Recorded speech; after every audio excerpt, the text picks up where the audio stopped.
born in Tucker, Arkansas, small town just about 30 to 40 miles south of Little Rock, Arkansas. And I grew up in that small community, went to elementary school and up through high school in that area. A small school called Plum Bayou Tucker High School, right after integration became mandatory in Arkansas. And then I attended the University of Arkansas at Pine Bluff, about 20 miles north of where I grew up. And then I went to the University of Arkansas for Medical Sciences, and I graduated with the MD in '88, came to San Antonio at Brooke Army Medical Center, part of the Army Medical Department. And I've been here or Fort Bragg, North Carolina, since that time. Okay. Mm-hmm. So, how was your upbringing, your education, influences, role models? Okay, well, when I grew up, as I mentioned earlier, it was just at the time when integration became mandatory in Arkansas. As a kid at 6 years old in 1969, I didn't know anything about that. All I knew was there was a small school that had predominantly black people going to it just outside my back door. And then when I started school, I got shipped down the road about 9 miles to Plum Bayou Tucker High School, which was in Wright, Arkansas. And so we went to the school that was combined with the school that was at one time predominantly white. But as a kid at 6 years old, I didn't know anything about that. But I had great teachers, great experiences growing up, and encouraged by a lot of great people. My mother married my father when I was about 4 years old, actually. So my biological father decided not to marry my mother. And so I was raised by an adopted father who is my actual father. So that's the way I look at it, you know. The father's the one who raises you, teaches you how to be a man and how to treat women and, you know, how to drive a car. And that's what Otis McDonald did for me. And that's his name. He's gone home to be with the Lord now. My mother's Aristine McDonald. She's 81 years old, still there in Tucker, Arkansas. That's awesome. Yeah.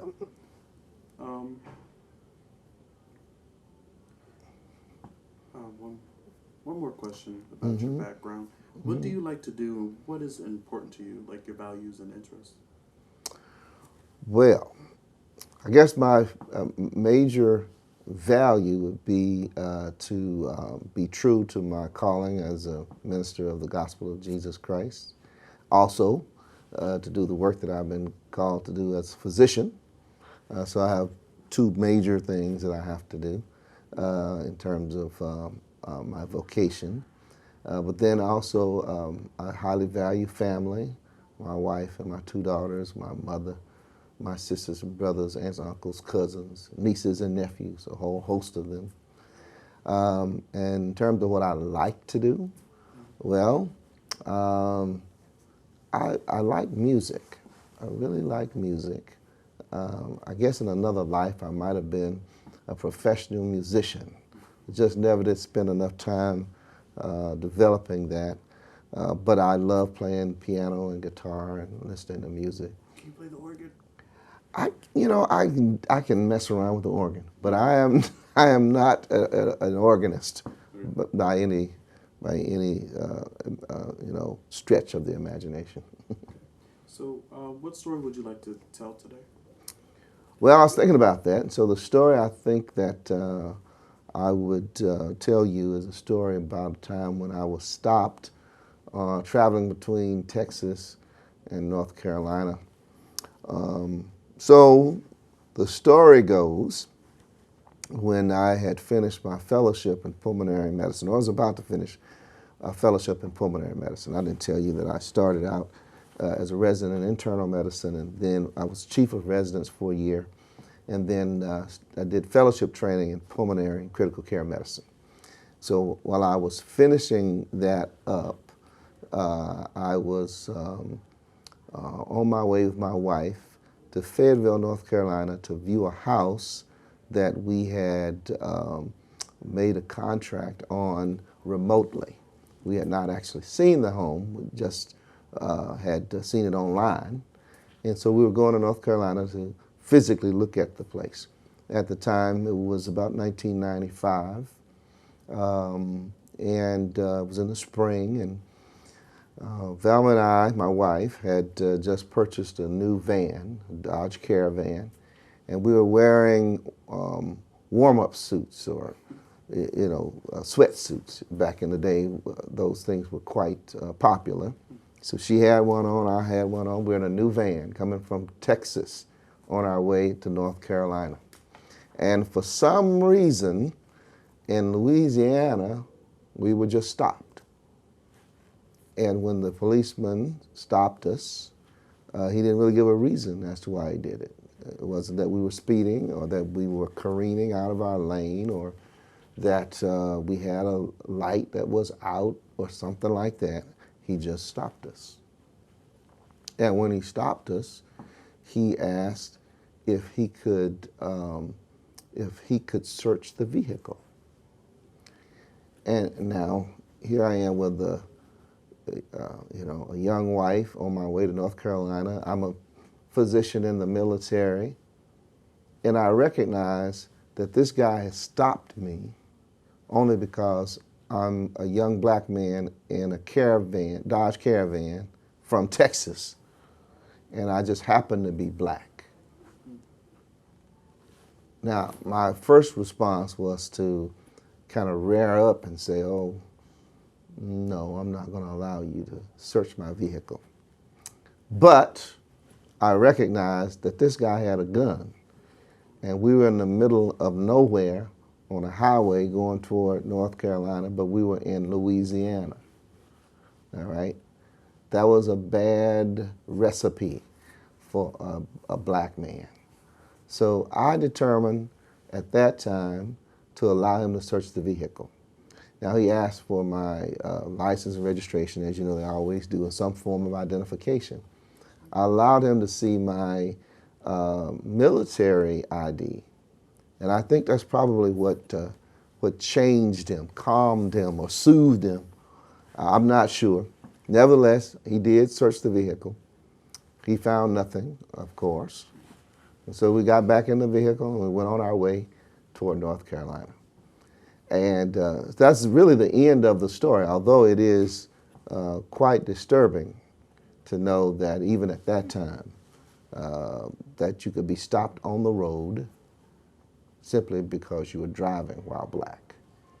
That was my story, and I'm sure there are plenty of other people who have similar stories. But thankfully, it worked out all right. It wasn't like what happened to Sandra Bland, but it worked out okay. It did affect me a bit, in that I was angered and then a bit grieved that something like this could still happen. So, how did that make you feel? Oh, well, angry at first, very, very angry. But then again, after contemplating it a little bit, I became grieved. And anger and grief can be very, very close, I just became saddened by the fact that this could still happen. And at that time was 1995. And so when I saw the same thing happen to Sandra Bland, then it brought back those memories. You can say whatever you will or may about the legitimacy of Sandra Bland's stop by that police officer. But the fact is, he just got ticked off. And she did too. And that led to something that was much larger than what it should have been. And so I, from that experience, learned that sometimes when a person comes at you as an official of the state with a weapon, that they can do sometimes whatever they want to do. You just have to be careful how you converse with them, how you interact with them. So besides us, did you tell anyone else? Oh, yeah. Talked to my wife about it. Of course, she was there. I've talked to my children about it. Imagine I'm a preacher also, so I've probably told that story to somebody at some point in the work that I do. So how did they feel when you told them? Do you remember any? I don't remember exactly. I can tell you that my wife was angry, like me. Um, I don't remember exactly how my children felt about it. But when the story is told, most people who are of African American background become angered because most of us have experienced something similar in the past. So how long did it take for you to cope with what happened? Well, I'm going to tell you, I didn't get down in the dumps forever because of this. You know, I shrugged it off and just kept on going. The fact of the matter is, growing up in Arkansas, you see crazy stuff or hear about crazy stuff on a regular basis. And so I couldn't go around with my feelings on my shoulder forever because some white police officer stopped me in Louisiana. I just, took it in stride and kept on going. Yeah. So how did your faith in God bring you hope, and how did that point you to the future? In regards to this particular instance or in general? Both. Both? Okay. Well, like I said, in regards to this particular instance, I took it in stride. I recognized what was going on. And I knew, even then, that I had much more value than what this white police officer from Podunk nowhere in Louisiana could ever ascribe to me. So I didn't allow what he did to affect my concept of hope and self-worth. My faith helped me to develop that because I had already developed a faith walk and positive self-image, and so I wasn't terribly affected by him. Now, in terms of how my faith has affected me in general, my faith has actually shaped everything that I've done, from my time in college, my time in medical school, my time in the military. I spent 21 years on active duty in the military. I remember very early on in life, when I was in college, one of my professors said to me that once you learn more things and you become more enlightened by your experience here in college, you'll have less faith. You won't be so tied in to this church and faith thing that you do. And I listened to him. I respected him as an older person, an educated older person. But I knew even then that he was incorrect. So I listened to him. I listened to all the other professors that I had. I grew from that. But the faith that I had in Jesus Christ and still have, and in the church and the people of the church, gave me strength, buttressed me against some of the arrows of life, if you will, and allowed me to continue. So even though I've gone through a number of educational experiences, I've been to a number of places, seen a number of things, what I learned back in that little church called Central Baptist in Gethsemane, Arkansas, has continued to shape who I am and my understanding of who I am in relationship to who God is. Wow. Where did I go to college? I went to the University of Arkansas at Pine Bluff, HBCU. Oh yeah. And of course we're part of the SWAC. Yes. And we played Prairie View and Alcorn. Part of the band. Well, I wasn't in the band, but I was an announcer for the band for a brief period of time. I started out as a speech and dramatic arts major. And then I Eventually switched out to biology. It didn't take me long to switch out because I recognized that the lifestyle of a person in theater arts was not what really appealed to me. Although I did enjoy doing theater arts. And so they plucked me out as one of the theater arts students to be an announcer for the band. I still know that announcement string, and I think they still do something similar to that now. Wow. Oh, you want me to do it for you? Yes, please. All right, you're going to put it on tape so everybody can see it? Yeah. All right, here it goes. Ladies and gentlemen, for your audiovisual pleasure, presenting the marching musical machine of the Mid-South, the Golden Lion Marching Band. Do you have any advice that you would give to youth today that struggle with racial discrimination? Yes. The first thing I would say to our young people is don't get surprised when you're confronted with it. I would want all of our young people to understand that no matter what your background, no matter how far you go, there's something about you that people will see before they see anything else, and that's the color of your skin. They'll see the texture of your hair, the thickness of your lips, and they'll make a judgment based on that before they get to know you. And that's just the way it is. And it's not just white people making judgments about black people. Black people do the same thing about each other or about white people. We make decisions based on what we see visually. Now, that's not necessarily right, but that's the way it is. I would say, okay, be cognizant that that's going to happen. Secondly, I would say to our young people, don't allow other people's limitations to put fetters on you. You develop your own craft. You become competent. You become skilled. And whatever it is you're going to pursue in life, know it as well or better than anybody else. And then you'll never be limited by your skin alone when you are competent in your particular field.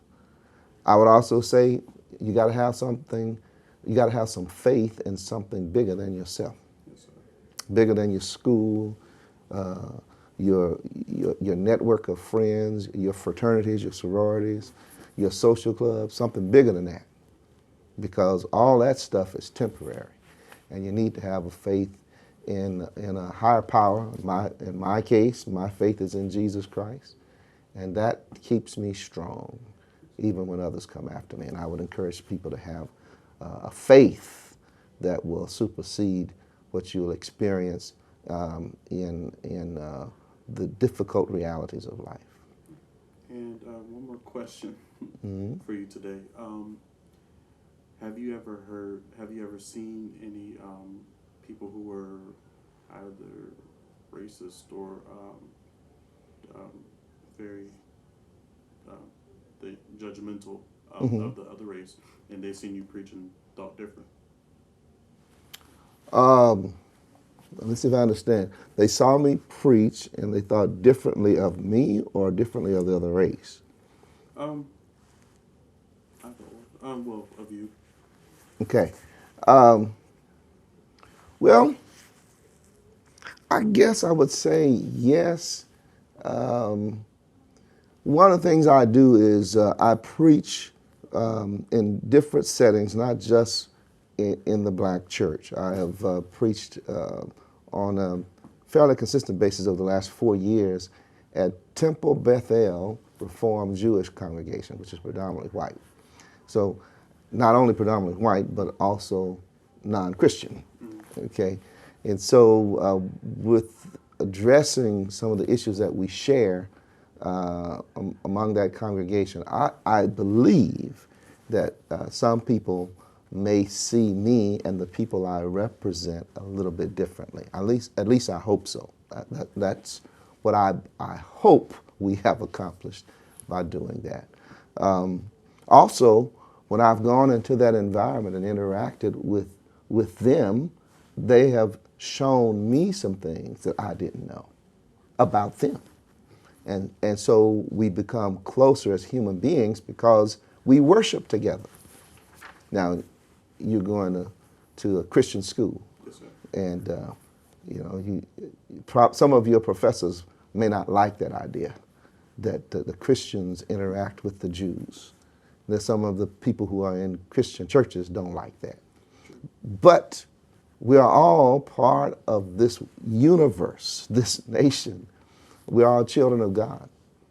We have to learn to interact and understand each other, knowing that there are more things that we share than there are things that we differ upon. And so that's been a positive experience for me. I also, of course, speak in different environments as a physician, mostly environments that are predominantly white, with Hispanics, with Asians, with all kinds of different people. And so when I present to them, and I present to them in a competent fashion, then they may see me differently than what they perceived me to be when they just looked at me. Okay, now I think that happens occasionally.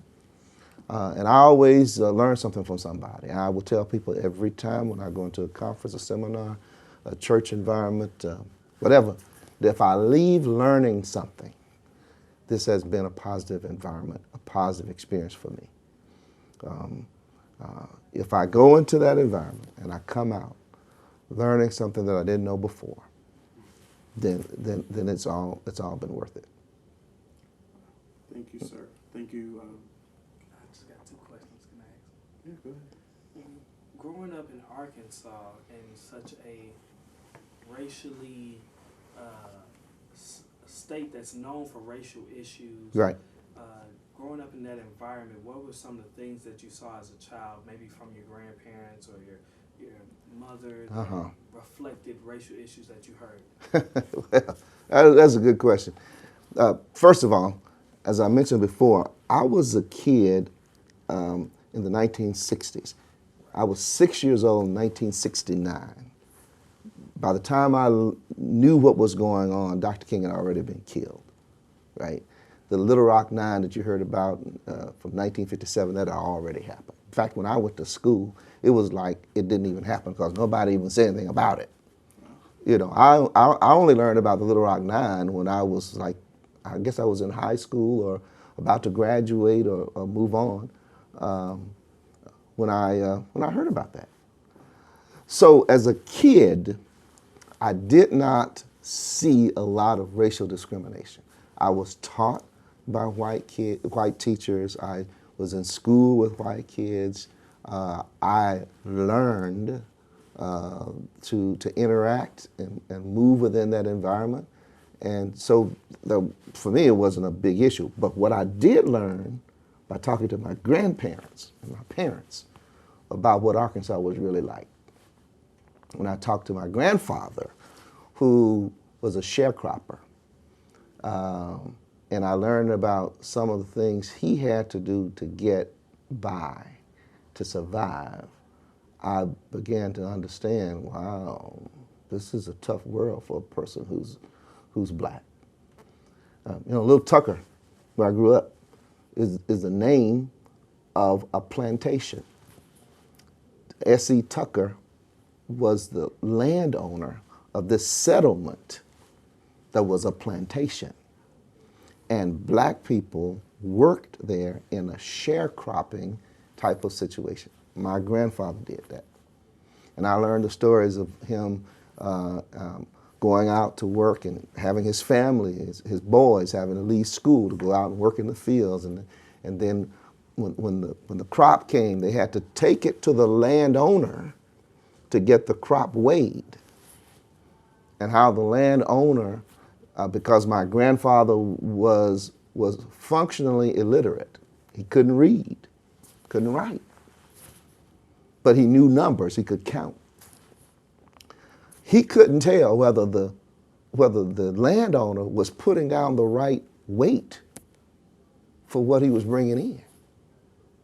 And so my mother and my aunts and uncles believe that they always cheated him in terms of what he should have gotten for the harvest. And so when the harvest was done and he got his pay, he still owed the landowner. So basically, it was another form of slavery. Even though he wasn't in bonds, in order to feed his family, he had to work a field. And then, after working the field, he didn't get paid for all he was supposed to get paid for. That's all right. We can edit that part out. So, yeah, it's all good. It's all good. So that was one of the things I learned that really affected me.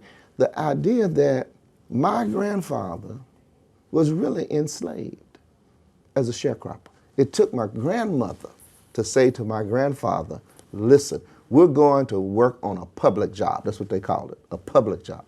So you go from the farm to Little Rock, which I told you was about 30 to 40 miles away. So they would travel 30 to 40 miles. Actually, it was Little Rock is north of Tucker. Pine Bluff is south of Tucker. So they would travel north to Little Rock. And there, they would work as a construction worker or factory worker or something. But there were standard rules, standard hours. You get paid a certain amount for each hour you work. You get unemployment and you get the other benefits that people kind of take for granted, you know. Some kind of health insurance. And no longer were they tied to the plantation. But this was not long ago. I was a kid in the 60s. This was happening in the 40s and 50s, but they were still working like slaves in Arkansas.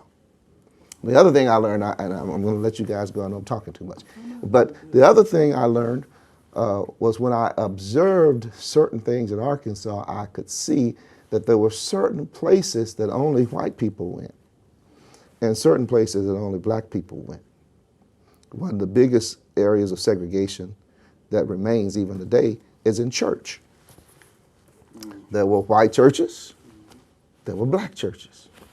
Very rarely did the black people go to the white church, and very rarely did the white people come to the black church.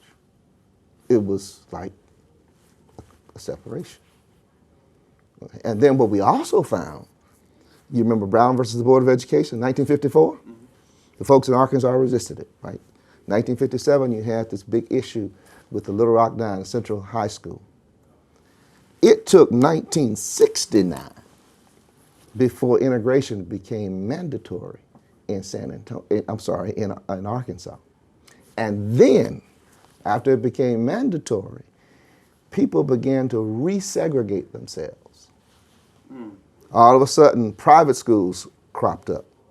I won't send my kid to school, but those black people will start our own school. It'll be private school. And so there was England Private School, which is about 8 miles from Tucker and Wright, where I was going to school. It didn't last. But they started it for that reason. And beyond that, what we would see is that the kids that were going to Plumbau, Tucker, and Wright, where I told you we were integrated. I started with the white students. By the time I was in the 4th grade, many of those white students had left. And they had gone to places where there were more white students. If they couldn't afford to go to England Academy, which you had to pay for. Okay?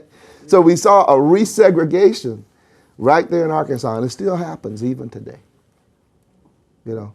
Those were things that I saw as I continued. And not only is it in Arkansas, but it's in San Antonio. It's in Texas.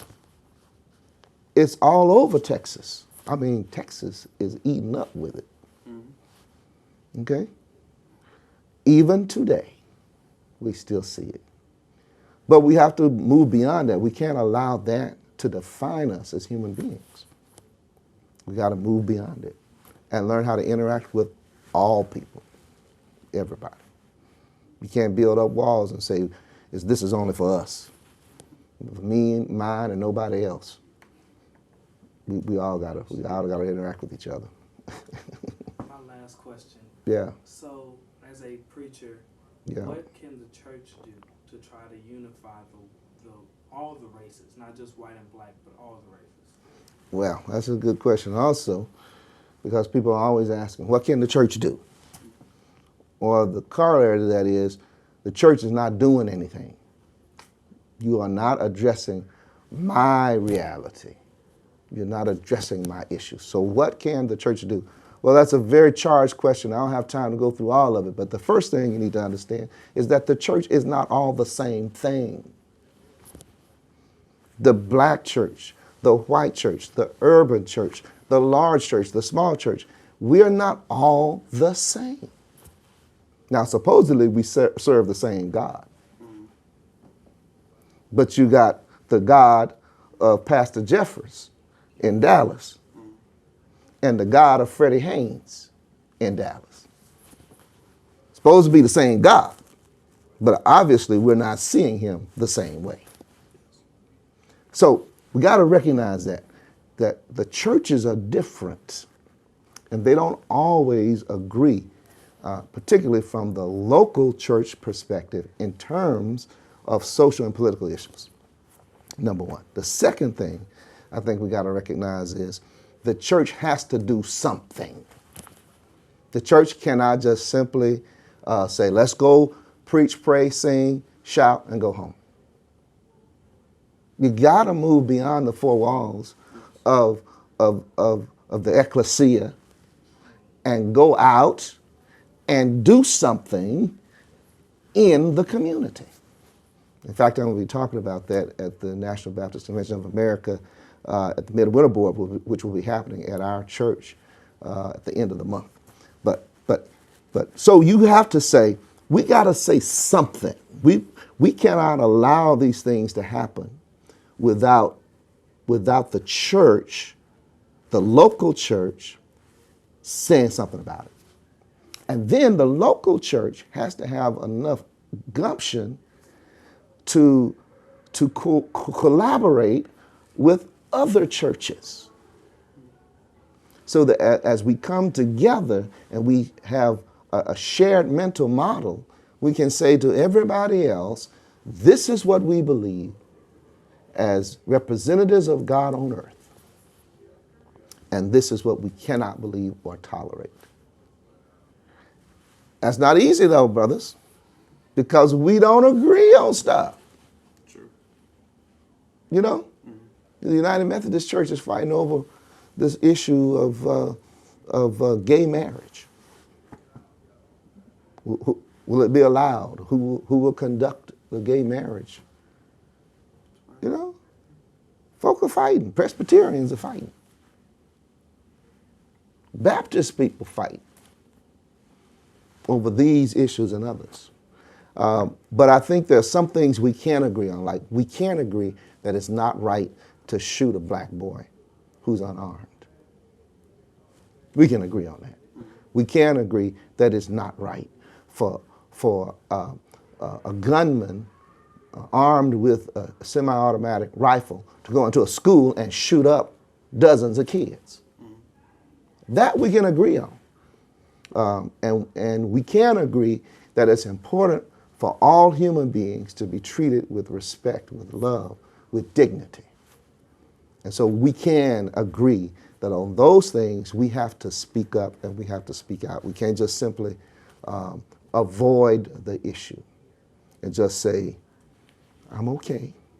This is my Bible. I can have what it says I can have. I can do what it says I can do. It's more than that. That's good. But you got to take that Bible that empowers you and go help somebody else. Okay, I may get me in trouble if you put that on. Listen, they'll cut some things out. It's okay. One more question, and it probably ties into what he asked. What are some societal changes that need to be made regarding race relations? Well, I guess I've talked about that to some degree in my other responses, but I think one of the biggest societal changes that need to be made is a sensitivity to to different cultures. We need to become more sensitive to how different cultures are manifested in this country. And then in order to appreciate it, we've got to go among different people and not be afraid to interact with them. And then not be afraid to show who we are. Because we grow when we appreciate our individuality. So I think that's a big thing. I think another big thing is we've got to get rid of these barriers that are unspoken. Dr. King talked about integration, and there was a great debate even then as to whether integration was even necessary, whether it could be legally mandated. Well, you can legally mandate that folk integrate their schools, but you cannot legally mandate that people will integrate their minds. That's what we found, that while we force people to go to school together, if they don't think in a similar way, they will segregate themselves even in the same school. So somehow or another, we've got to change this idea of setting up these barriers that we often do. I believe there has to be governmental policies that continue to recognize the importance of inclusion and diversity. I believe that the attacks on affirmative action are unfounded because we were enslaved for some 400 plus years. If you include the time before there was a United States of America up until 1863, if you also include the period of Jim Crow. And so how long have we been fully a part of this society? If you really say we're fully a part, you can go back to the 1950s, 60s maybe. So you're talking 50, 60 years as compared to 400. So we have not reached parity. And therefore, I believe that the programs of affirmative action still need to be done. So I believe all those things need to be looked at. I could talk to you about some others, but those are the things that come to my mind right away.